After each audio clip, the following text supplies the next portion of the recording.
ওই গো, কোথায় গেলে? আরে চলে এলো তো। কে চলে এলো গো সকাল সকাল? চলে এলো মানে চলে এলো জামাই। জামাই? তো জামাই এসেছে তো কি হয়েছে? কি ভাষা তোমার মুখে! সম্মান করতে জানো না? জামাই চলে এলো কি আবার কেমন কথা? তো জামাই এসেছে তো ভালো হয়েছে, যাও জামাইয়ের জন্য বাজার থেকে ভালো মন্দ জিনিস কিনে নিয়ে এসো। জামাইকে বসতে বলো, আমি যাচ্ছি এখনই জল শরবত নিয়ে। জামাই এলো তার আবার সম্মান নেই? আরে আমার কথাটা আগে শুনবে তো।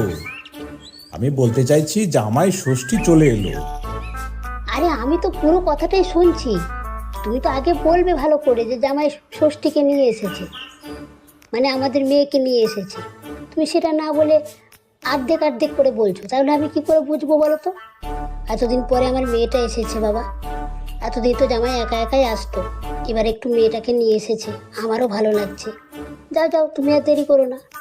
ওফ ভগবান, এক বলি আরেক বোঝে। আরে বাবা, আমি বলতে চাইছি যে জামাই ষষ্ঠীর দিন তো চলে এলো, এবার তো আমাদের কিছু ভাবতে হবে নাকি?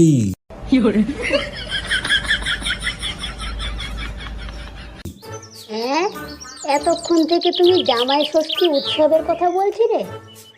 ও বাবা, আমি ভেবেছি আমাদের জামাই আমাদের মেয়ে ষষ্ঠীকে নিয়ে এসেছে সে কথা বলছি। তো আমি কি করে জানবো বলো? আমাদের মেয়ের নামও তো ষষ্ঠী, তার জন্যই আমি ভাবছিলাম আমাদের জামাই মেয়েকে নিয়ে এসেছে। ঠিক আছে ঠিক আছে, যাও যাও, জামাই আসবে, বেশি দেরি করো না, সব জিনিসপত্র নিয়ে এসো, জামাই ষষ্ঠী উৎসবের আয়োজন করতে হবে তো।